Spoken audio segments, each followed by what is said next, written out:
दोस्तों नमस्कार, मेरा नाम है आशीष नायक। आप सभी का स्वागत है मेरे चैनल जीएस गाथा पर। तो आज से हम लोग शुरू करेंगे या कर रहे हैं सीआरपीसी की एक नई सीरीज, जिसमें मैं आप लोगों को सीआरपीसी पूरा का पूरा पढ़ा दूंगा।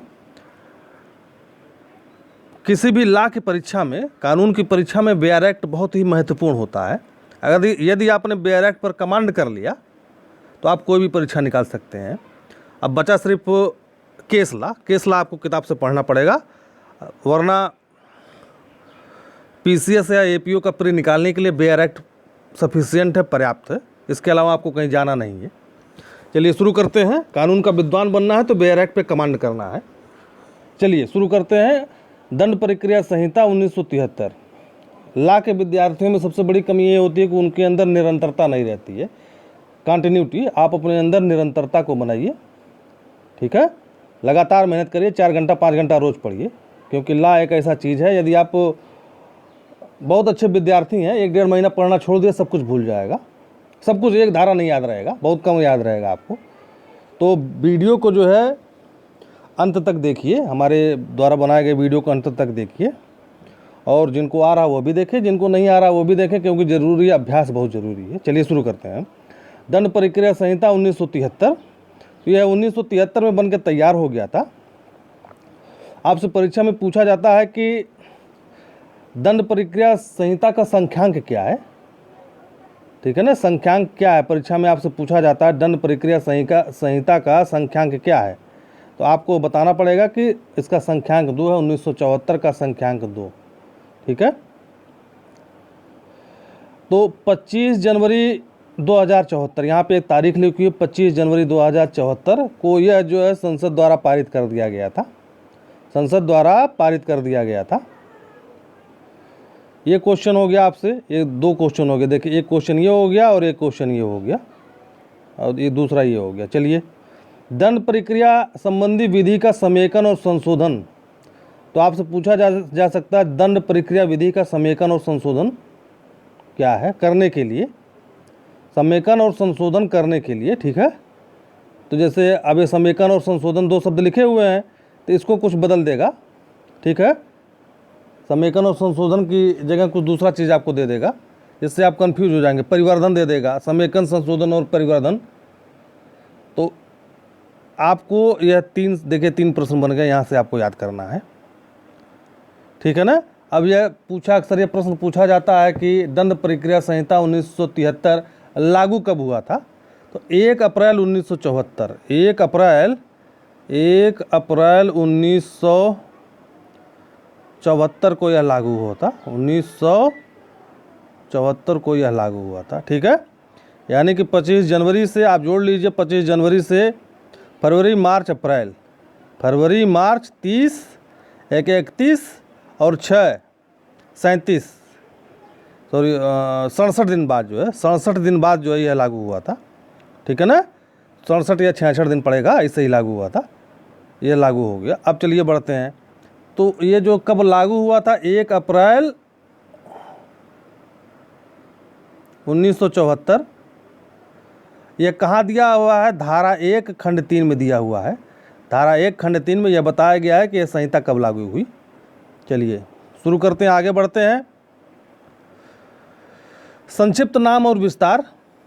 इसका संक्षिप्त नाम और विस्तार क्या है। जब से 370 हटा है, तो ये जो है पोर्शन, खंड 2 वाला जो पोर्शन जो है, इसको अब न मानिए, ये इसको संशोधित हो गया है, ठीक है ना।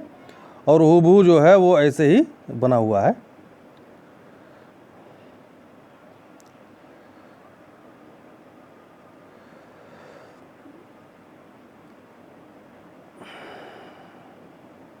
चलिए यहाँ देखिए आप लोग, जो मैंने कहा धारा 1 खंड 3 में यह बताया गया है 1974 के अप्रैल के प्रथम दिन यह प्रवृत्ति हुआ। अब परिभाषा बहुत महत्वपूर्ण है सीआरपीसी की, इसको मन से, ध्यान से रट लीजिएगा, ठीक है ना। इसको बहुत ज़रूरी है रटना।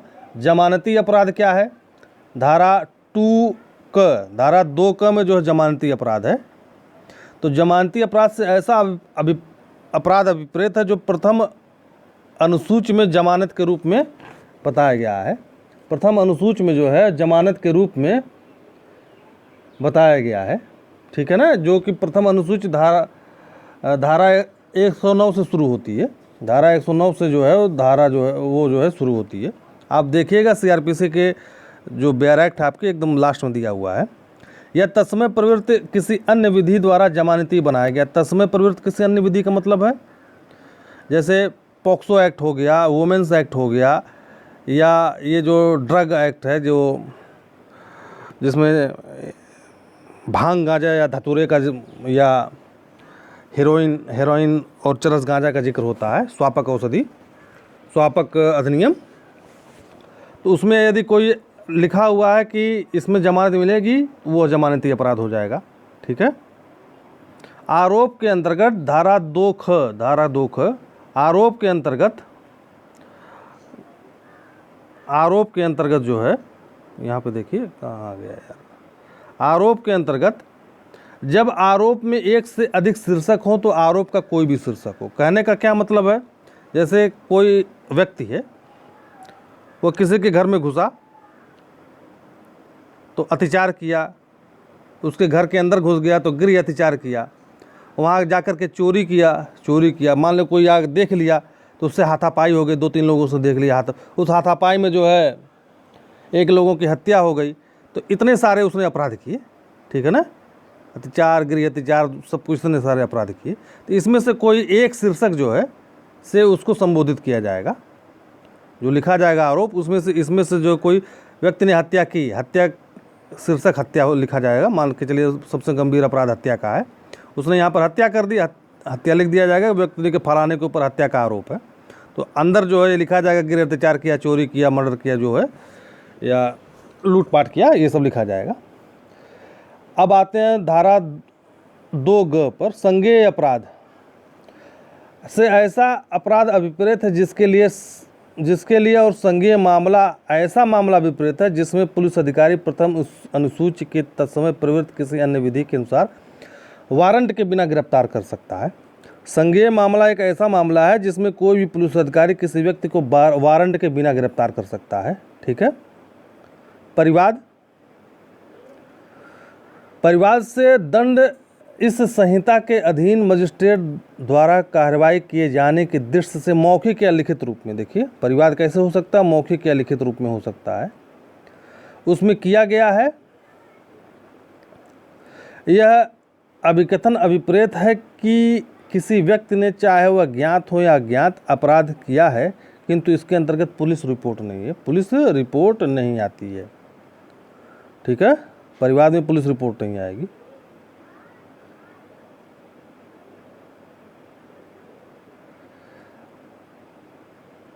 अब स्पष्टीकरण का मतलब है कि उस धारा को थोड़ा सा और सरल बना देना और स्पष्ट कर देना।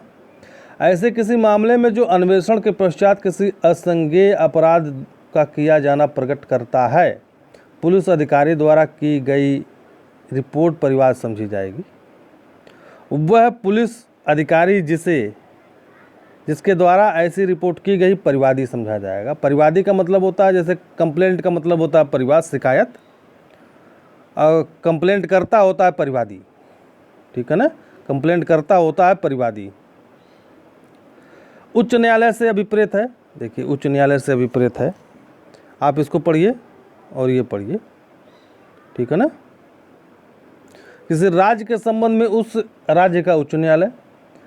दूसरा, किसी ऐसे संघ राज्य क्षेत्र का मतलब क्या होता है, जैसे दिल्ली हो गया, चंडीगढ़, अंडमान निकोबार क्षेत्र हो गया, के संबंध में जिस पर किसी राज्य के उच्च न्यायालय की अधिकारिता का विस्तार विधि द्वारा किया गया वह उच्च न्यायालय है, ठीक है। कानून ने कह दिया कि इसका विस्तार जो है फला उच्च न्यायालय का होगा, तो यह समझा जाएगा कि फला उच्च न्यायालय का जो है इस पर विस्तार है। किसी अन्य संघ राज्य क्षेत्र के संबंध में भारत के उच्चतम न्यायालय से भिन्न उस संघ राज्य क्षेत्र के लिए दांडिक अपील का सर्वोच्च न्यायालय। जैसे इसका मतलब क्या है, अब जैसे ये तो जो भारत है हमारा, ठीक है ना,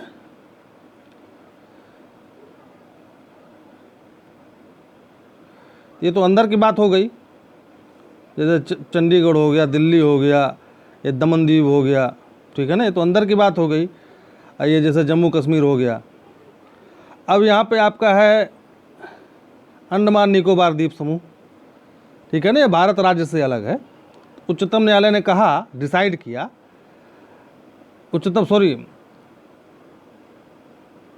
अब कानून ने यह डिसाइड किया कि ये कलकत्ता यहाँ पर है, तो यहाँ पे जो है मद्रास है या चेन्नई है, तो यह जो अंडमान निकोबार द्वीप समूह किसके राज्य क्षेत्र में होगा, तो ये हो गया मद्रास के हाई कोर्ट के अंतर्गत। तो इसका मतलब ये है। अब आगे बढ़ते हैं।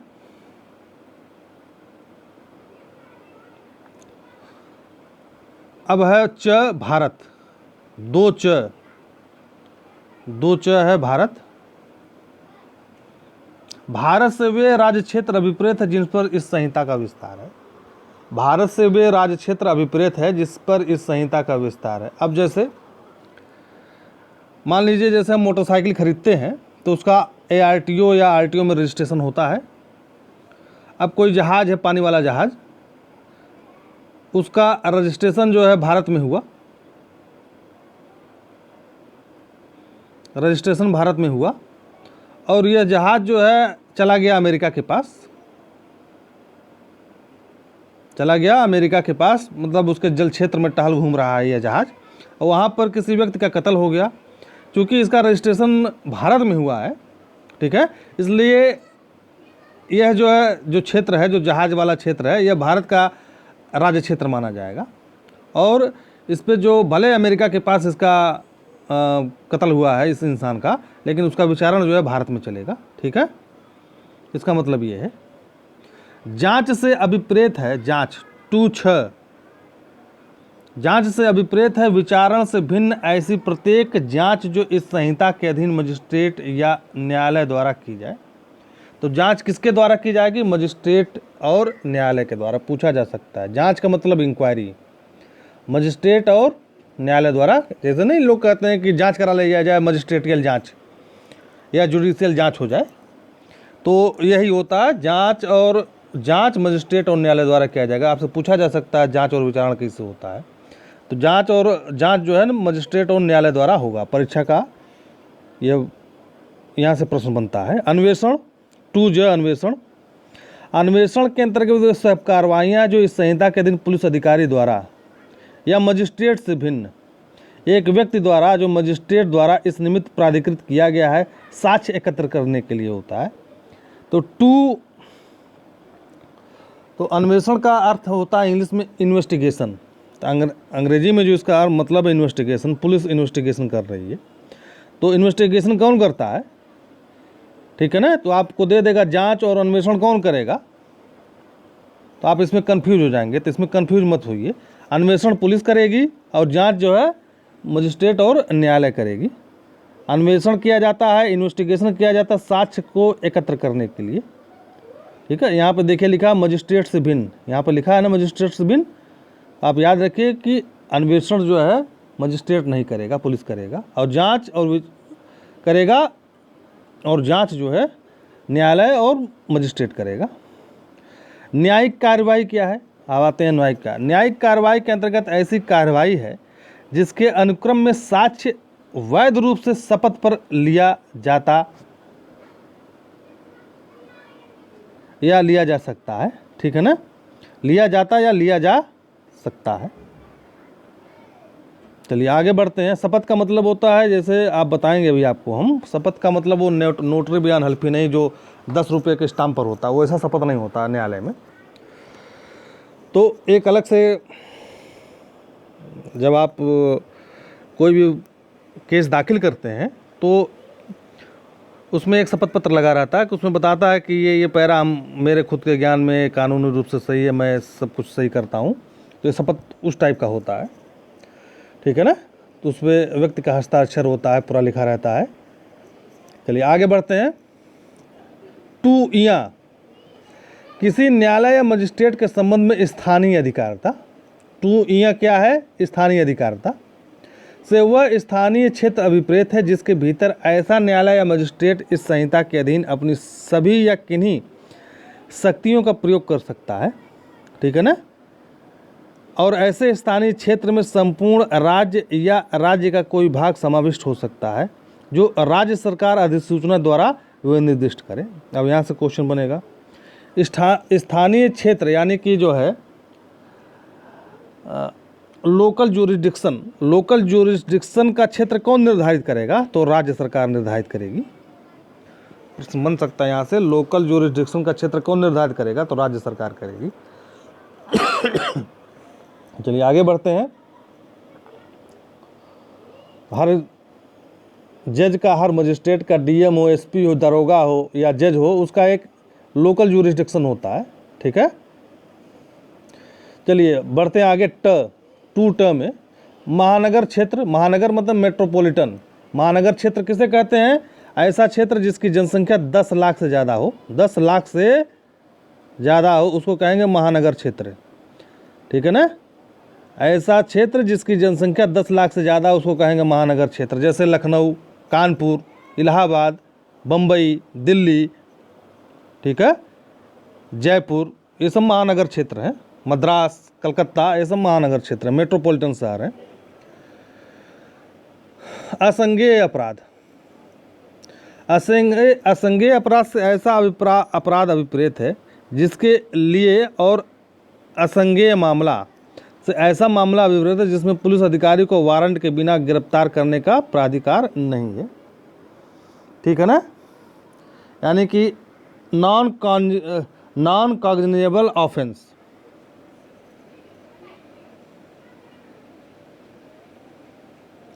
अधिसूचना से राजपत्र में प्रकाशित अधिसूचना, सूचना, इसको निकाल दीजिए, यहाँ इसको लिखिए, मात्र सूचना पढ़िए इसको, सूचना, ठीक है ना। सूचना का अर्थ यह होता है कानूनी भाषा में, जो राजपत्र यानी जो गवर्नमेंट जो है जो सूचना प्रकाशित करती है उसको अधिसूचना कहा जाता है या सूचना कहा जाता है। जो गवर्नमेंट के द्वारा प्रकाशित हो, गवर्नमेंट के द्वारा छापा गया हो। अपराध है, देखिए बहुत महत्वपूर्ण ये है, टू ढ में जो है अपराध है, टू ढ बहुत महत्वपूर्ण ये है, अक्सर आप पूछा जाता है परीक्षा में, अपराध कहाँ वर्णित है। से कोई ऐसा कार्य या लोप अभिप्रेत है जो तत्समय प्रवृत्त किसी विधि द्वारा, अपराध से क्या है? कोई ऐसा कार्य कर दिया या कोई ऐसा लोप कर दिया। लोप का मतलब कोई ऐसा कार्य किया या कोई ऐसा कार्य नहीं किया, उपेक्षा कर दिया। जैसे हमारे घर में कोई बुजुर्ग है, हम उसको खाना नहीं देते हैं तो हम उसकी उपेक्षा करते हैं, उसका लोप करते हैं अपने कर्तव्य का, तो वह एक अपराध है। कोई बूढ़ा व्यक्ति हमारे घर में, उसको खाना दाना नहीं देते हैं, उसको हम मार डालते हैं ऐसे ही, तो यह लोप है, कर्तव्य का लोप। तो अपराध में कार्य और कार्यलोप दोनों आएगा। तत्समय प्रवृत्त विधि यानी कि उस समय प्रवृत्त विधि, जो प्रवृत्त का मतलब होता है लागू होना, प्रवृत्त का मतलब है लागू होना, किसी विधि द्वारा दंडनीय बना दिया गया है, और इसके अंतर्गत कोई ऐसा कार्य भी है जिसके बारे में पशु अत्याचार, ठीक है ना, पशु अत्याचार 1871 की धारा 20 के अधीन परिवाद किया जा सके। महत्वपूर्ण, पशु अत्याचार भी इसके अंतर्गत आता है। जैसे किसी कुत्ते के पीछे के दोनों टांग पकड़ के हम घुमा रहे हैं, ठीक है ना, और 4 दोस्तों ने कुत्ते को इतना लात मारा कि वो मर गया, तो ये भी अपराध के अंतर्गत आता है। न ये है, ये टू न, न, ठीक है, न है ये। पुलिस थाने का भार साधक अधिकारी, ये भी बहुत महत्वपूर्ण जो है, पुलिस थाने का भार साधक अधिकारी, 2O, इसको 2O कहते हैं।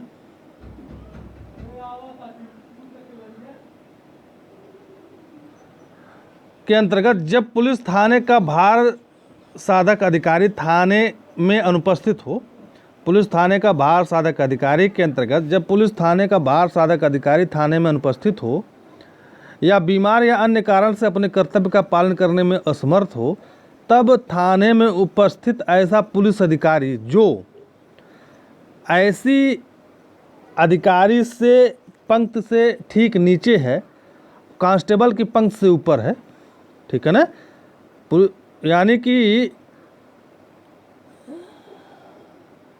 कांस्टेबल की पंक्ति से ऊपर है, या जब राज्य सरकार ऐसा निर्देश दे तब इस प्रकार अनुपस्थित कोई अन्य पुलिस अधिकारी अभिप्रेत है। थाने का भार साधक अधिकारी कौन होता है? उपनिरीक्षक। पुलिस उपनिरीक्षक होता है ना, उपनिरीक्षक। अब ये कह रहा है कि कांस्टेबल के पद से ऊपर हो, कांस्टेबल के पद से ऊपर हो, ठीक है ना। तो अब जो उपनिरीक्षक के पास होता है डबल स्टार होता है ना, डबल स्टार। ये कांस्टेबल के पास कोई स्टार नहीं। एक होता है नायब दरोगा, नायब दरोगा, ठीक है ना, बीच में इसके पास एक स्टार है, एक स्टार रहता है। तो इसका मतलब ये है, समझ रहे हैं ना। तो नायब दरोगा का जो है थोड़ा उसका कार्यभार लेने के लिए जो है उसको बनाया जा सकता है। कर्तव्य पालन और तब उसके ऐसा अधिकारी, तब उसके उपस्थिति में ऐसा अधिकारी, ठीक है। यानी कि नायब दरोगा से नीचे का कोई अधिकारी जो है उसका कार्यभार नहीं ले सकता। स्थान, स्थान के अंतर्गत गृह, भवन, तंबू, यान और जलयान भी है। तो ये क्वेश्चन में टू त आपसे परीक्षा में पूछ देगा कि स्थान के अंतर्गत क्या क्या आता है। गृह, भवन, तंबू, झोपड़ी, यहाँ झोपड़ी लिख देगा भाई, यहाँ झोपड़ी, यान, जलयान, ठीक है ना। तालाब भी लिख सकता है, यहाँ पर तालाब लिख देगा, तालाब, तालाब लिख देगा यहाँ पे, हाँ? तो ये इसके अंतर्गत आपको इन नामों को जो है क्रम से याद कर लेना है। टू थ, किसी न्यायालय में कार्रवाई के बारे में प्रयोग की जाने वाली प्लीडर, प्लीडर का मतलब वकील, प्लीडर का मतलब वकील, एडवोकेट, प्लीडर का मतलब एडवोकेट से ऐसा न्यायालय में तत्समय प्रवृत्त किसी विधि द्वारा या उसके अधीन विधि व्यवसाय करने के लिए प्राधिकृत व्यक्ति अभिप्रेत है, और इसके अंतर्गत कोई भी अन्य व्यक्ति जो ऐसी कार्रवाई में कार्य करने के लिए न्यायालय की अनुज्ञा से नियुक्त किया गया है, ठीक है ना। इसी के अनुक्रम में वकील क्या होता है, अधिवक्ता क्या होता है, अपने मुवक्किल की बात को न्यायालय के समक्ष रखने के लिए, ठीक है ना। ये आप समझ लीजिए जो हमने बता दिया। पुलिस रिपोर्ट, पुलिस अधिकारी द्वारा 173 धारा 173, धारा 173 क्या है? मजिस्ट्रेट की रिपोर्ट है। धारा 173 क्या है? धारा 173 अन्वेषण के समाप्त हो जाने पर पुलिस अधिकारी की रिपोर्ट, ठीक है, के अधीन मजिस्ट्रेट को भेजी गई रिपोर्ट अभिप्रेत है। जब कोई अपराध होता है, गंभीर मामले का अपराध, तो जो रिपोर्ट पहले मजिस्ट्रेट को भेजी जाती है, उसके बाद जो है न्यायालय में आती है। पुलिस थाना, ये भी बहुत महत्वपूर्ण धारा है, ये भी बहुत महत्वपूर्ण जो है परिभाषा है। पुलिस थाना से कोई ऐसी चौकी या स्थान अभिप्रेत है जिसमें राज्य सरकार द्वारा साधारणतया विशेषतया पुलिस थाना घोषित किया गया हो। तो पुलिस थाना कौन घोषित करेगा? राज्य सरकार घोषित करेगी, या विशेषतया पुलिस थाना राज्य सरकार जो है पुलिस थाना घोषित करती है। राज्य सरकार द्वारा इस निमित्त विनिर्दिष्ट कोई स्थानीय क्षेत्र विहित, देखिए ये है विहित, इस संहिता के अधीन बनाए गए नियमों द्वारा विहित अभिप्रेत है। यहाँ से क्वेश्चन पूछा तो विहित का क्या अर्थ सीआरपीसी में लिया गया है, ठीक है ना। तो इस संहिता के नियमों द्वारा विहित अभिप्रेत है, तो लिख देगा इस संहिता के उप नियमों द्वारा विहित अभिप्रेत है, या इस संविधान के नियमों द्वारा विहित अभिप्रेत है। तो ये लाइन बदल देगा, इस लाइन को आप याद करिए। आप ऊबिए मत, हमारे चैनल को लाइक करिए, सब्सक्राइब करिए, शेयर करिए। लोक अभियोजक, सरकारी वकील, धारा 24 के अधीन नियुक्त व्यक्ति अभिप्रेत है। इसके अंतर्गत लोक अभियोजक के निर्देशों के अधीन कार्य करने वाला व्यक्ति भी है। तो लोक अभियोजक के निर्देशों माने डायरेक्शन के अधीन कार्य करने वाला व्यक्ति भी है, यानी कि सहायक लोक अभियोजक भी आता है इसके अंतर्गत। उपखंड, जिले का उपखंड अभिप्रेत है, जैसे ब्लॉक। उपखंड का मतलब होता है जिले का उपखंड। तो इस तरीके से आप जो है इसको पढ़ेंगे। सब डिवीज़न या ब्लॉक जो भी कहते हैं। समन मामला से ऐसा मामला विपरीत है जो किसी अपराध से संबंधित है जो वारंट मामला नहीं है। समन का मतलब क्या होता है? समन का मतलब होता है नोटिस। समन मामला यानी कि ऐसा कोई मामला जो समन का मतलब होता है नोटिस। समन का मतलब होता है नोटिस। नोटिस का मतलब कि आपके ज्ञान में कोई बात डाल दी जाए। नोटिस का मतलब होता है आपके ज्ञान में कोई बात डाल दी जाए। जैसे आपने कोई अपराध किया, न्यायालय में कोई मैटर गया तो न्यायालय ने आपको समन किया। समन का मतलब एक नोटिस कि आपने फला फला अपराध किया है, आप न्यायालय में आकर इसका जवाब दीजिए। तो समन का मतलब होता है ज्ञान, नोटिस देना। अब ये देखिए ब क आ गया। ये पीड़ित से ऐसा व्यक्ति अभिप्रेत है जिससे उस कार्य या लोभ के कारण कोई हानि या क्षति हुई हो, जिसके लिए अभियुक्त व्यक्ति पर आरोप लगाया गया है। पीड़ित पद के अंतर्गत उसका संरक्षक या विधिक वारिस भी है। देख रहे हैं ना, पीड़ित पद के अंतर्गत उसका संरक्षक या विधिक वारिस है, वारिस भी है। अब जैसे मान लीजिए मेरा एक बाबा है या दादा है, बड़े पापा के पापा, दादा या बाबा। अब मैं अमेरिका में रहता हूँ, मैंने अपने चाचा से कह दिया भैया या इनका देखभाल करिएगा दादाजी का, लेकिन चाचा जी जो है उनको बिना खाना दिए उनको मार डाल रहे हैं, एक टाइम खाना देते हैं। अब एक आध साल बाद मैं अमेरिका से आया, 6 महीने बाद आया, मैंने देखा कि मेरे चाचा की हालत बहुत ख़राब है। क्योंकि मैं अपने चाचा को अपने दादा या बाबा के भरण पोषण के लिए पैसा भी देता था, लेकिन वो पैसा सब गटक कर गए और हमारे बाबा या दादा का देखभाल नहीं किए। तो इससे मैं उनका विधिक संरक्षक हूँ। तो ये आप समझ लीजिए इस उदाहरण से। वारंट मामला ऐसा मामला विपरीत है जो मृत्यु, आजीवन कारावास या 2 वर्ष से अधिक। वारंट मामला ऐसा मामला विपरीत है जो मृत्यु या आजीवन कारावास या 2 वर्ष से अधिक की अवधि के कारावास से दंडनीय है। जो समन मामला का अर्थ हो गया जो 2 वर्ष से कम, ठीक है। समन मामला उसे कहते हैं जिसमें अपराध 2 वर्ष से कम हो, 2 वर्ष से कम की सजा हो, उसको अपराध समन मामला कहते हैं। यहाँ पे समझिए इसको, टू भ। और दूसरी बात ये कि आप ये जितना ये प फ ब म लिखा हुआ है, ये द न, ये इसको इंग्लिश में रखिए, ठीक है। ये अंग्रेजी वाला रटेंगे तो ठीक रहेगा, ठीक है, क्योंकि हिंदी वाले पोर्शन में भी अंग्रेजी वाला दे देता है। इसको आप इंग्लिश में रटिए, ये मात्र इसको, क्योंकि परिभाषा वाले पोर्शन में दिक्कत होती है, तो इसको आप इंग्लिश में रटिए। अभी मैं आप दे रहा हूँ, आप इसको पढ़ लीजिएगा। टूम शब्दों और पदों से इसमें प्रयुक्त और परिभाषित नहीं है, किंतु भारतीय दंड संहिता में परिभाषित है, वही अर्थ लिया जाएगा। तो ये है टूम में जो है, तो जो सीआरपीसी में परिभाषित नहीं है, आईपीसी में परिभाषित है, तो आईपीसी से वह शब्द लिया जाएगा। अब ये देखिए पीड़ित शब्द कब जोड़ा गया, आपसे परीक्षा में पूछा जा सकता है। ये पीड़ित शब्द कब जोड़ा गया सीआरपीसी में? यहाँ देख रहे हैं टू लिखा है नहीं, ये टू, ये देखिए 2009 में जोड़ा गया, 2009 में इसको जोड़ा गया।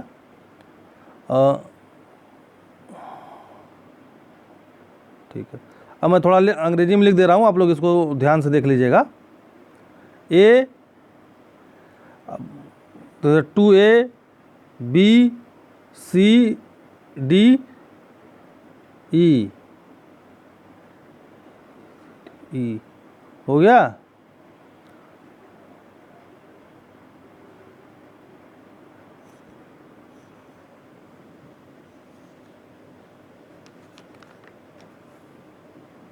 आप इस तरीके से जो है